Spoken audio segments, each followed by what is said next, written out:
என் மகனை இழந்து விட்டேன். நடிகை த்ரிஷா கண்ணீர். என்ன நடந்தது? தான் வளர்த்து வந்த செல்ல நாய்க்குட்டியான ஜோரா இன்று உயிரிழந்ததாக நடிகை த்ரிஷா உருக்கமுடன் தெரிவித்துள்ளார். சினிமா துறையில் இருக்கும் நடிகைகள் பலரும் ஆசையாக நாய் மற்றும் பூனைகள் போன்ற விலங்குகளை வளர்த்து வருவதை ஒரு வழக்கமாகவே வைத்துள்ளார்கள்.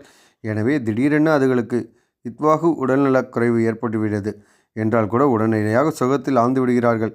அப்படித்தான் நடிகை த்ரிஷா 12 வருடங்களாக ஆசையாக வளர்த்த வந்த ஜோரா என்ற நாய்க்குட்டி உயிரிழந்த காரணத்தினால் மிகுந்த சோகத்தில் உள்ளார். தன்னுடைய நாய்க்குட்டி உயிரிழந்த சோகமான தகவலை தனது ரசிகர்களுடன் பகிர்ந்து கொள்வதற்காக சமூக வலைதளங்களில் பதிவு ஒன்றின் மூலம் தெரிவித்துள்ளார்.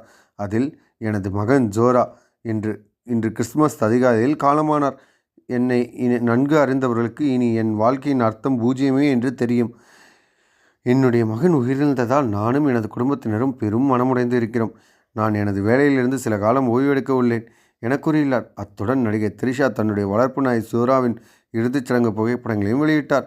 த்ரிஷா வேதனையுடன் இருப்பதை பார்த்த ரசிகர்கள் கவலைப்படாதீங்க என அவருக்கு ஆறுதல் தெரிவித்து வருகிறார்கள். த்ரிஷா தற்போது விடாமுயற்சி, குட் பேட் அக்லி, தக் லைஃப், சூர்யா 45, தெலுங்கில் சிரஞ்சீவியுடன் விஸ்வம்பரா என பல பெரிய படங்களில் கமிட் ஆகியிருக்கிறார். இந்த சூழலில் த்ரிஷாவுக்கு மனவேதனை அளிக்கும் வகையில் இப்படியான சம்பவங்கள் நடந்துள்ளதால் இன்னும் கொஞ்ச நாட்களுக்கு இந்த படங்களின் படப்பிடிகளுக்கு அவர் கலந்து கொள்ள வாய்ப்பில்லை எனவும் கூறப்படுகிறது. ஸோ இந்த மாதிரி ஒரு சுவாரஸ்யமான விஷயந்தான் இது. நிறையா பேர் செல்லப்பிராணிகள் வளர்த்து அதை ரொம்ப ஆசையாக வச்சுருப்பாங்க. அதோட பிரிவெல்லாம் தாங்கவே முடியாது. என்னோடய ஃப்ரெண்ட் ஒருத்தருமே பார்த்திங்கன்னா, அவர் வீட்டில் வளர்த்த நாய் இறந்ததுக்காக அவர் ரொம்ப ஃபீல் பண்ணி இப்போ வரைக்குமே ஃபீல் பண்ணிட்டு தான் இருக்கார்.